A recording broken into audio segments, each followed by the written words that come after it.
नमस्कार दोस्तों। गुलनाज के घर पर जब खाना नहीं होता है तो फिर उसके बाद में उनके घर की क्या स्थिति होती है उसी के बारे में बात कर रहे हैं हम। It was the older boy, ये बड़ा वाला लड़का था, हु फर्स्ट हर्ड इट, जिसने पहली बार ये बात सुनी कि उस पाव रोटी बेचने वाले की पैरों की खटखड़ाहट उसे क्या होती है, सुनाई देती है। And looked toward his younger brother, और उस बड़े भाई ने अपने छोटे भाई की तरफ देखा। गुलनाज गोट अप, गुलनाज उठी, इन द कोल्ड रूम, उसका ठंडे कमरे से, and put a wrap around her, और अपने चारों ओर वो एक दुपट्टा डाल लेती है या शॉल डाल लेती है, टू गो आउट, बाहर जाने के लिए। तो गुलनाज अपने कमरे में से उठती है, जो कमरा बहुत ठंडा था क्योंकि सर्दी की ऋतु थी, और एक शॉल ओढ़कर वो बाहर जाने के लिए निश्चय कर लेती है। सी हैड डिसाइडेड टू, और उस गुलनाज ने यह निश्चय कर लिया था, आज की वो मांग लेगी, फॉर 2 loaves, 2 पाव रोटियां, ऑफ ब्रेड ऑन क्रेडिट, वो भी किसके ऊपर, उधार। उसने कहा कि मैं उस पाव रोटी वाले के पास जाऊंगी, ब्रेड वाले के पास, और उससे 2 रोटियां क्या कर लूंगी, मैं उधार मांग लूंगी। सी कुड पे, और वो पैसा दे देगी, व्हेन सी गोट मनी, जब उसके पास पैसा आएगा, फ्रॉम लॉन्ड्रिंग, कपड़े धोने से, क्योंकि गुलनाज कपड़े धोती थी तो उसे लगा कि जब पैसे आ जाएंगे कपड़े धोने से तो वो उसे वापस पैसे दे देगी। सी ओपन द डोर, और गुलनाज ने अपने घर का दरवाजा खोला, एंड सा द बास्केट्स, और उसे वो टोकरियां नजर आई, फुल ऑफ ब्रिम, जो कि बिल्कुल किनारे तक बिल्कुल भरी हुई थी, with fresh spongy white bread, उस सुंदर और बहुत ही ताजगी से परिपूर्ण मोटी और उस ब्रेड से। तो उसे वो टोकरियां नजर आती है उस घोड़े के ऊपर रखी हुई, जो कि बिल्कुल किनारे तक ब्रेड से बिल्कुल भरी हुई थी। तो उसने जब उनको देखा, उन डबल रोटियों को या पाव रोटियों को, ए ब्यूटीफुल स्मेल, एक बहुत ही सुंदर सुगंध, वेंट अप हर नोज, उसके नाकों तक पहुंची, एंड जस्ट, और जैसे ही she was about to say something, जैसे ही वो कुछ कहने वाली थी, टू द ब्रेड मैन, उस ब्रेड बेचने वाले व्यक्ति को, गुलनाज उस ब्रेड बेचने वाले व्यक्ति को कुछ कहने ही वाली थी, ही शाउटेड, तभी वो ब्रेड बेचने वाला व्यक्ति क्या करता है, कुछ चिल्लाता है। क्या चिल्लाता है, गिडी अप, हे मूर्ख जानवर, अपने घोड़े से कहता है कि हे मूर्ख जानवर, टू द हॉर्स, वो अपने घोड़े से ये बात कहता है। एंड गुलनाज लॉस्ट ऑल हर करेज, और ऐसा सुनते ही गुलनाज का जो भी साहस था वो सारा क्या हो गया, विफल हो गया। गुलनाज ने पहले सोचा था कि वो उस घोड़े वाले से कुछ पाव रोटी उधार ले लेगी, लेकिन जैसे ही उसने ऐसे कहा, हे मूर्ख जानवर, अपने घोड़े से, उसका सारा हिम्मत क्या हो जाती है, उसकी सारी हिम्मत टूट जाती है। इसके अलावा क्या हुआ, नो वर्ड्स कैम, कोई भी शब्द नहीं आए, फ्रॉम हर माउथ, उसके मुंह से बाहर, एंड हेवनली स्मेलिंग फूड, और वो ईश्वरीय सुगंध से परिपूर्ण वो जो भोजन था, जो पाव रोटियां थी, पास्ड बाई हर हाउस, उसके पास से गुजर गई, but she could not stretch, लेकिन वो नहीं फैला पाई, आउट हर हैंड, अपने हाथ को, एंड टेक इट, और क्या नहीं कर पाई, उन पाव रोटियों को नहीं ले पाई। तो उस आदमी की आवाज़ सुनकर वो अपने आप में चुप रह गई, और वह अपने हाथ को फैलाकर उन ब्रेड की जो रोटियां थी, पाव रोटी जिन्हें कहा जाता है, वो उन्हें क्या नहीं कर पाई, ले नहीं पाई।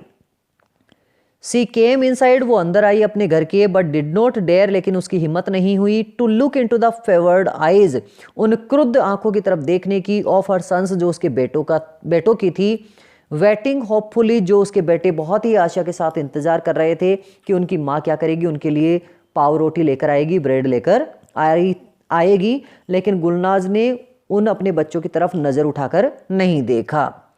नॉट ए वर्ड, ना ही कोई शब्द वाज स्पोकन, बोला गया, इन द रूम, उस कमरे में किसी ने कुछ नहीं बोला। क्यों नहीं बोला, द बॉयज सिंपली लुक्ड, उन लड़कों ने साधारणतः देखा, एट हर एम्प्टी हैंड्स, अपनी माँ के खाली हाथों को, and turned their eyes away, और उन्होंने अपनी नज़र को दूर घुमा लिया। शायद वो समझ चुके थे कि माँ के पास खाने के लिए कुछ भी नहीं था। It was a long time, ये एक बहुत लंबे समय लेटर बाद की बात है, दैट द यंगर बॉय, कि वो जो छोटा वाला लड़का था, ब्रोक द साइलेंस, वो उस चुप्पी को तोड़ देता है या कुछ वो बोल देता है। तो छोटा वाला लड़का देखते हैं क्या बोलता है अपनी माँ से, गुलनाज से, मदर, हे माँ, I can not stand it any more, मैं इस भूख को क्या नहीं कर सकता, ज़्यादा अब सहन नहीं कर सकता। समथिंग, कोई चीज़, इज हैपनिंग, घटित हो रही है, इनटू माई टमी, मेरे पेट में। वो कहता है कि मुझे भूख लग रही है, मेरे पेट में कुछ कुछ हो रहा है। तो माँ क्या कहती है, डोंट वरी, चिंता मत करो, माई स्वीट सन, मेरे अच्छे बेटे, इट्स हंगर, तुम्हारे पेट में भूख है, आई फील इट टू, यही भूख मुझे भी लग रही है। ये गुलनाज अपने बेटे से कहती है तो वो बेटा फिर कहता है I am dying, I am dying, मैं भूख से मर जाऊँगा, मैं भूख से मर जाऊँगा, मैं मर रहा हूँ। ये वो छोटा लड़का कह देता है। द ओल्डर बॉय, वो जो बड़ा लड़का था, ओपनड हिज आइज, उसने अपनी आंखें खोली, and looked at his mother, और अपनी माँ गुलनाज की तरफ क्या करता है, वो देखता है। Gulnaz looked at both of them, और गुलनाज अपनी जिसे कहते हैं उदासी की आंखों के साथ अपने दोनों बेटों को क्या करने लग जाती है, ताकने लग जाती है। द लिटिल बॉय, वो जो छोटा वाला लड़का था, वाज साइलेंट, वो बेचारा चुप हो गया। हिज फेस वाज डार्कर, उसका जो चेहरा था वो अपने आप में और भी ज़्यादा काला सा लग रहा था। हिज लिप्स ड्राई, उसके जो होठ थे वो सूख चुके थे। एंड पर्स्ड, और साथ में ऐसा लग रहा था जैसे उसके होठ झुलस चुके हों गर्मी के कारण। हिज ब्लडलेस स्किन, और उसकी वो रक्त से हीन जो चमड़ी थी, फेडेड, वो धब्बेदार जैसे बन गई थी। एंड होलो, और ऐसा लग रहा था कि वो क्या हो गए हैं, उसमें जैसे गड्ढे पड़ गए हैं। तो छोटे बच्चे का जो शरीर था वो कुछ काला नजर आ रहा था, उसके होठ सूख चुके थे और झुलस चुके थे, ऐसा लग रहा था। उसका जो शरीर था वो अपने आप में कुम्हला गया था, या फिर कलर उसका उड़ चुका था, ऐसा लग रहा था, और साथ में उसके शरीर पर गड्ढे पड़ चुके थे। फाइनली, अंततः Gulnaz beckoned to the older boy, जो गुलनाज है वो अपने बड़े लड़के की तरफ इशारा करती है। And they left the room, और वो दोनों उस कमरे से निकल जाते हैं टू टॉक आउटसाइड, बाहर जाकर बात करने के लिए। गुलनाज ने अपने बड़े लड़के को बुलाया, बाहर ले गई, उससे वो क्या करना चाहती थी, कोई बात करना चाहती थी। क्या कहती है वो अपने बेटे से, we must go to Bodo's, हमें बोडोज के पास जाना पड़ेगा। बोडोज कौन है, द ग्रोसर, वो पंसारी है, जहाँ पर क्या करता है, वो अपने दुकान पर सामान्य भोजन बनाने की सुविधाएं रखता है या फिर चीज़ें रखता है। We must ask for some rice, हमें वहाँ जाकर कुछ चावल लेने होंगे, मांगेंगे। फ्लावर, कुछ आटा हमें वहाँ से लेना पड़ेगा। एंड पटेटोज, और कुछ क्या लाने पड़ेंगे हमें, आलू भी। गुलनाज कहती है कि तुम जाओ, वहाँ जाओ, और उसकी दुकान से जाकर कुछ चावल, कुछ आटा, और कुछ जो पटेटोज हैं, जो आलू हैं, वो भी क्या करना, तुम ले आना। टेल हिम, और उसे कहना, वी विल पे हिम, कि हम उसे पैसा दे देंगे इन फ्यू डेज, कुछ दिनों में। और गुलनाज अपने बेटे से कहती है कि तुम जाना और ये कह देना कि हम तुम्हें जल्दी ही पैसे दे देंगे, अभी हमारे पास पैसे नहीं हैं। द बॉयज सैबी कोट, वो जो लड़के का जो फटीचर जो कोट था, फटा हुआ कोट था, वाज नॉट हैवी इनफ, वो इतना भारी नहीं था, to keep out the cold outside, कि वो बाहर की सर्दी को रोक पाए। तो उस लड़के के पास फटा हुआ कोट था और बाहर सर्दी बहुत ज़्यादा थी। ही हैड नो स्ट्रेंथ, उसमें ताकत नहीं थी, इन हिज लेग्स, अपने पैरों में। And had to study himself, और उसे अपने आप को सीधा करके चलना पड़ा। अगेंस्ट द वॉल्स, उन दीवारों का सहारा लेकर। एज ही वॉक्ड, जब वो चलने लगा। तो बड़े लड़के में इतनी ताकत नहीं थी कि खुद खड़ा होकर चल सके, तो उसने दीवार का सहारा लिया और वो क्या करने लग गया, चलने लग गया। फाइनली, अंततः, ही रीच द स्टोर, वो उस दुकान पर पहुंच गया, ऑन द हिल, जो कि पहाड़ी के ऊपर थी। And entered the warm room, और उस गर्म दुकान के कमरे में वो क्या हो जाता है, घुस जाता है। तो बड़ा भाई उस दुकान में चला गया। ही वेटेड, उस बड़े भाई ने इंतजार किया। Until all the other customers, जब तक दूसरे ग्राहक हैड लेफ्ट, क्या नहीं हो गए, वहाँ से चले नहीं गए। तो वो वहाँ पर इंतजार करने लगा तब तक कि दूसरे लोग वहाँ से नहीं चले गए। क्यों इंतजार कर रहा है, हॉपिंग, क्योंकि उसे आशा थी। टू बी एबल, कि वो सक्षम हो जाएगा। To talk to the grocer, उस दुकानदार से बात करने में। इन प्राइवेसी, अकेले में। And to enjoy the warmth, और वो गर्मी का आनंद लेना चाहता था। ए लिटिल लॉन्गर, थोड़ा ज़्यादा। एक बात तो ये थी कि वो ये चाहता था कि दूसरे लोग चले जाएं, तो वो उस दुकानदार से अकेला बात करना चाहता था। और दूसरी बात ये कि उस बाहर की तुलना में उस दुकान में कुछ अधिक गर्मी थी, तो वो कुछ और गर्मी क्या करना चाहता है, प्राप्त करना चाहता है। Then he left his place, तब वो अपने स्थान से चल पड़ा। बाय द फायर साइड, जो कि उस आग के पास थी। And ordered A pound of rice, और उसने 1 पाउंड क्या किया, चावल तुलवा लिए। ए पाउंड ऑफ फ्लावर, 1 पाउंड उसने आटा भी तुलवा लिया। पाउंड ऑफ पटेटोज, और साथ में 1 पाउंड उसने आलू भी क्या कर लिए, तोलने के लिए उस दुकानदार को कह दिया। तो वो लड़का जाता है दुकानदार से, कहता है कि 1 पाउंड हमें क्या दे दो, मुझे क्या दे दो, राइस दे दो, चावल दे दो, फ्लावर दे दो, आटा दे दो, और साथ में क्या दे दो, पटेटोज दे दो, आलू भी दे दो। ही पुट हिज हैंड, उसने अपना हाथ डाला, इनटू हिज पॉकेट, अपने जेब में, एज इफ, जैसे कि, रिचिंग फॉर हिज मनी, जैसे वो अपने पैसे को निकालना चाहता हो उस जेब में से। देन प्रिटेंडेड, तब वो बहाना बनाता है, to have left it at home, कि वो क्या हो गया है, उस पैसे को घर पर ही भूल आया है। तो पहले तो उसने अपनी जेब में हाथ डाला, लेकिन बाद में वो ऐसा बहाना बनाता है कि उसने वो पैसा है वो क्या कर दिया, अपने घर पर ही छोड़ दिया है। ओह अरे, आई सीम टू हैव फॉरगॉटन, जैसे मैं भूल गया हूँ इस पैसे को, एट होम, घर पर ही। आई वुड हैड, मुझे बहुत घृणा होगी, टू हैव टू गो, जाने में, ऑल द वे होम, उस इतने लंबे रास्ते पर अपने घर में, इन द कोल्ड, इस सर्दी के अंदर, एंड कम बैक अगेन, और यहाँ आने में भी मुझे बहुत दिक्कत होगी। वो उस दुकानदार से कहता है कि शायद मैं पैसा घर भूल आया और इतनी सर्दी में वापस घर पे जाना और पैसा लेकर आना मेरे लिए थोड़ी मुश्किल रहेगी। राइट हिट डाउन, इस वजह से इस पैसे को तुम अपने किस में रख लो, लिख लो, अपनी डायरी में लिख लो। And I will pay you tomorrow, और मैं कल आऊँगा और तुम्हें पैसा क्या कर दूंगा, इसका दे दूंगा। It was a brave effort, ये एक बहुत ही बहादुरीपूर्ण प्रयास था। बट द ग्रोसर न्यू, लेकिन वो जो दुकानदार था वो जानता था, the tricks of the trade, उस व्यापार के चापलूसियों को, वेरी वेल, बहुत अच्छी तरह से।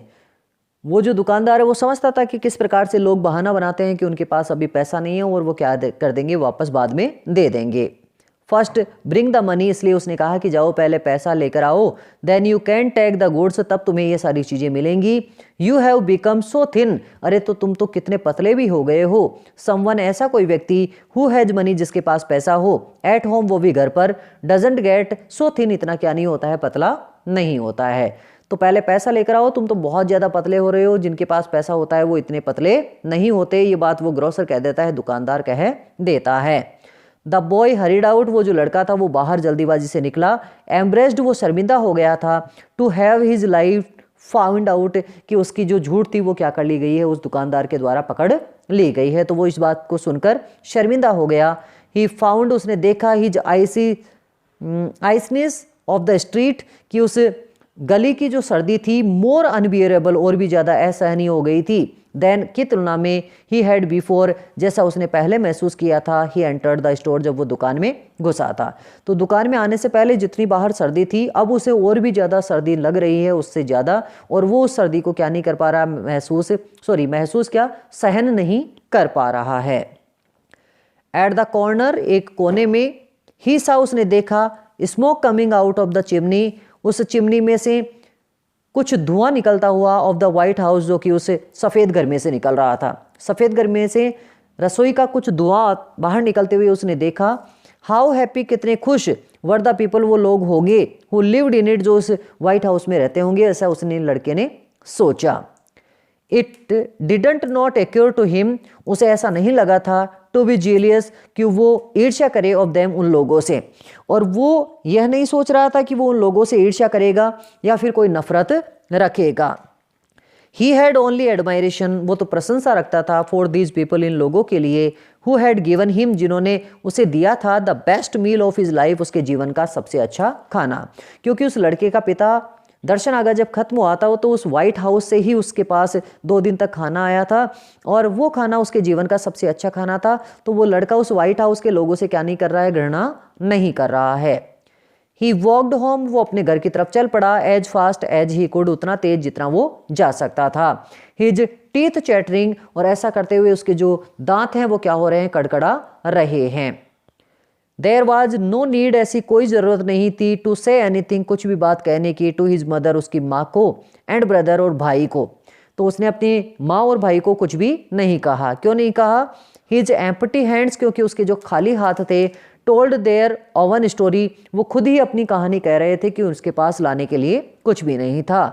ही टुक ऑफ हिज क्लॉथ्स, उसने अपने कपड़े उतारे या खोले, and went to his bed, और अपने बिस्तर में चला गया। एंड व्हेन ही स्पोक, और जब वो बोलता है, ही सेड, वो ये कहता है, क्या कहता है? आई एम कोल्ड, मुझे बहुत सर्दी लग रही है, मुझे बहुत सर्दी लग रही है। ये वो लड़का कहता है, बड़ा वाला, जो उस दुकान पे जाके आया था। द ब्लैंकेट रोज, एक कंबल वहाँ से उठी, and fell on his trembling body, और उसके कांपते हुए शरीर पर उसकी माँ क्या कर देती है, कंबल गिरा देती है या उसे उड़ा देती है। तो गुलनाज उस अपने बड़े लड़के को कंबल उड़ा देती है। Gulnaz piled on him, Gulnaz ने ढेर लगा दिया उसके ऊपर, what ever see could find, जो कोई चीज़ भी उसे मिलती। घर में जितनी भी चीज़ें मिली उन सभी चीज़ों को उठाकर उसने उस लड़के को उड़ा दिया। द ट्रेमलिंग, वो जो कपकपाहट थी, लास्टेड नियरली 2 आवर्स, लगभग 2 घंटे तक चलती रही। वो जो लड़का था वो 2 घंटे तक निरंतर सर्दी की वजह से कांपता रहा। देन कैम द फीवर, तब उसे बुखार हो गया, एंड एग्जॉशन, और उसे थकावट हो गई। द बॉय, वो लड़का, ले ऑन हिज बैग, अपने पीठ के बल पड़ा रहा, मोशनलेस, बिल्कुल स्थिर अवस्था में। हिज आईज, उसकी आंखें, स्टेरिंग वैकेंटली, जैसे शून्य में ताक रही थी। वो लड़का क्या हो जाता है, अपनी पीठ के बल पड़ा रहता है अपने बिस्तर में और शून्य में अपनी आंखों से क्या करता रहता है, वो ताकते रहता है। Gulnaz lifted the covers, Gulnaz ने उसकी जो कंबलें वगैरह थी वो उठाई, एंड ट्राइड टू कूल, और उसने ठंडा करने का प्रयास किया, द बर्निंग बॉडी, उसके उस जलते हुए शरीर को, विद हर कोल्ड हैंड्स, अपने ठंडे हाथों से। और लड़के को जो बुखार हो रहा था उसको उतारने के लिए उसने अपने ठंडे हाथ उसके शरीर पर लगाए। सी पैस्ड थ्रू द हाउस, वह उस घर में इधर से उधर टहलती रही, टिल इवनिंग, शाम के समय तक।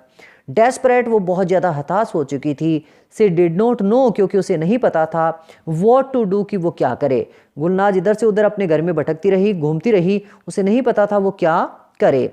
सी कुड नॉट थिंक, वो कुछ भी नहीं सोच पा रही थी कि वो क्या करे। द सन वेंट डाउन, अब सूर्य भी अस्त हो गया था। सी नोटिस्ड, उसने महसूस किया, the small pile of covers, की वो जो चादरों का या कंबलों का जो छोटा सा ढेर था। सी हैड टेकन ऑफ, जिसको उसने उतारा था, ऑफ द बॉयज बॉडी, उस अपने बड़े बेटे के शरीर से। और अचानक उसकी नज़र उस बड़े बेटे के शरीर से उतारी गई कंबलों के ढेर पे जाती है। वुडंट देयर बी एनीबडी, क्या कोई ऐसा व्यक्ति नहीं होगा, टू गिव सम मनी, जो कुछ पैसा दे दे, फॉर ऑल दैट, इन सभी चीज़ों के बदले में। तो गुलनाज ने क्या कर लिया है, उन कपड़ों को जो कि ढेर के रूप में थे उनको बेचने का प्रयास कर लिया है, या सोच लिया है कि वो सोचती है कि कोई व्यक्ति तो ऐसा होगा जो उसको क्या करेगा, इसके बदले में कुछ पैसा देगा। सी रिमेंबर्ड, उसे याद आया, दैट हर नेबर्स, कि उसके जो पड़ोसी थे, हैड टॉक्ड ऑफ, कि उसने अक्सर बात की थी, ए जंक स्टोर, एक कबाड़ की दुकान के बारे में, where they bought used things, जो कबाड़ की दुकान काम में आई हुई वस्तुओं को क्या कर लेती थी, खरीद लेती थी। तो अचानक गुलनाज की याद आता है कि उसके पड़ोसी अक्सर एक दुकान के बारे में बात करते थे जो कि कबाड़ की दुकान थी, जो पुरानी चीज़ों को क्या किया करती थी, खरीदा करती थी। But it must be closed, लेकिन अब तो वो दुकान भी बंद हो गई होगी। सी वुड हैव टू वेट, अब उसे इंतज़ार करना पड़ेगा, टिल द मॉर्निंग, सुबह तक, क्योंकि अब तो वो दुकान भी बंद हो गई, तो वो इस कपड़ों का जो ढेर है उसे भी क्या नहीं कर सकती, बेच नहीं सकती। विद दिस डिसीजन, इस निर्णय के साथ, सम पीस ऑफ माइंड, कुछ मस्तिष्क में शांति उसके आई, एंड सी स्टॉप्ड पैसिंग, और उसने इधर उधर टहलना बंद कर दिया, and sat down by her son's bedside, और अपने बेटे के बिस्तर के पास में वो क्या हो गई, जाकर बैठ गई। तो जब उसे पता चला कि सुबह तो वो शायद कुछ बेचकर प्राप्त कर लेगी, तो शाम को वो क्या हो जाती है, अपने बेटे के पास बैठ जाती है। द बॉयज़ फीवर इंक्रीज्ड, उस लड़के की जो बुखार थी वो और भी ज़्यादा बढ़ गई। सी सैट स्टेरिंग, वो जो गुलनाज थी वो घूरते हुए बैठी रही, मोशनलेस, बिना हिले डुले, बिल्कुल स्थिर अपनी जगह क्या करती रही, वो बैठी ही रही। द यंगर बॉय, वो जो छोटा वाला लड़का था, कुड नॉट स्लीप, नहीं सो पाया, फॉर हंगर, क्योंकि छोटे लड़के को बहुत भूख लग रही थी, भूख के मारे उसे नींद नहीं आई। ही टू, वह भी वाज वॉचिंग, देख रहा था, ही जाइज ओपन, अपनी आंखों को खोले हुए। और छोटा वाला जो लड़का है उसने भी अपनी आंखें खोल रखी है और उसे भी नींद नहीं आ रही है, क्योंकि उसे बहुत भूख लग रही थी। द सीक बॉय, वह जो बीमार लड़का था, मॉर्न्ड स्लोली, वो धीरे से कराहता है, एंड टॉस्ड, और नींद में ही उछलता है, and turned in his fever, और अपनी उस बुखार की अवस्था में ही क्या करता है, वो इधर उधर करवटें लेता है। ये उस बच्चे की क्या हो गई, स्थिति ऐसी हो गई है कि वो क्या करता है, अपने आप में कराहता है, इधर उधर उछलता है और साथ में करवट लेने लग जाता है। हिज चेक्स, उसके जो गाल थे, वर बर्निंग, वो जल रहे थे, and he talked in delirium, और वो एक तरह से कपकपी में क्या हो रहा था, बड़बड़ा रहा था। तो कि ज़्यादा बुखार होने के कारण वो क्या हो रहा है, कपकपी में बड़बड़ा रहा है। द यंगर वन, वो जो छोटा वाला लड़का था, set up in his bed, वो अपने बिस्तर पर अचानक उठ बैठता है, एंड आस्क्ड, और पूछता है, इन ए वॉइस, एक ऐसी आवाज़ में, audible only to his mother, जो केवल उसकी माँ को सुनाई दे। छोटा वाला लड़का उठता है अपनी जगह से और अपनी माँ से कुछ पूछता है। वो इतनी ही आवाज़ में बोलता है कि उसकी माँ ही केवल सुन सके। क्या पूछता है अपनी माँ से? मदर, हे माँ, विल माई ब्रदर डाई, क्या मेरा भाई मर जाएगा? तो छोटा भाई उठता है और अपने बड़े भाई के लिए अपनी माँ से पूछता है कि क्या जो बड़ा भाई है वो क्या हो जाएगा, मर जाएगा।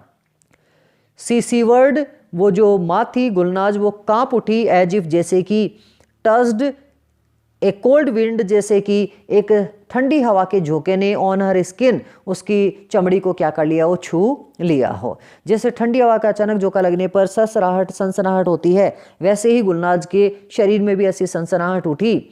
सी लुक्ड एट हर सन, उसने अपने बेटे की तरफ देखा, विद फ्राइटन्ड आइज, बहुत ही डरी सहमी सी आंखों से, और अपने छोटे बेटे की तरफ वो डरी सहमी सी आंखों से देखती है और क्या कहती है, why do you ask that, तुम ऐसा क्यों पूछ रहे हो? तो अपने छोटे से बेटे से पूछती है कि तुमने ऐसा क्यों कहा कि तेरा बड़ा भाई मर जाएगा।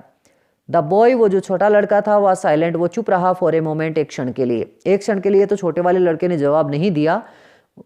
Then he leaned close to her ear, तब वो छोटा लड़का अपनी माँ के कान के पास में जाता है, एंड सेड सॉफ्टली, और धीरे से कहता है।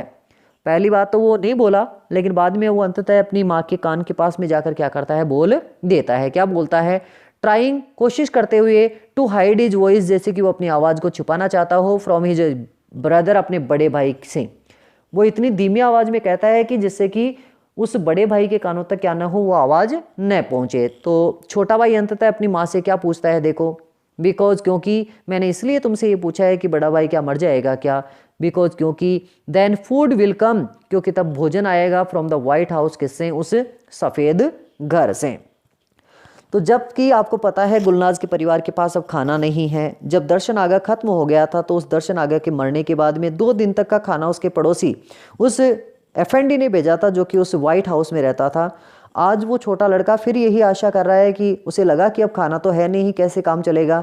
तो यदि उसका बड़ा भाई मर जाएगा तो 1-2 दिन के लिए खाना क्या हो जाएगा, उस सफ़ेद घर से आ जाएगा। इस प्रकार से ये उस छोटे से बालक की एक कल्पना आपको दर्शाई गई है, जो एक गरीब स्थिति में होने के कारण भी वह भोजन के प्रति क्या होता है, अपने आप में मजबूर हो जाता है। और एक सांसारिक जीवन में किस प्रकार से आधारभूत सुविधाएं कितनी महत्वपूर्ण होती है, यही इस कहानी के द्वारा आपको बताया गया है। आपके जो राइटर हैं उनका नाम सैवडेट कोड्रेट है, ये आपके राइटर का नाम है। तो फिर मिलते हैं एक नए लेशन के साथ, तब तक के लिए जय हिंद, वंदे मातरम।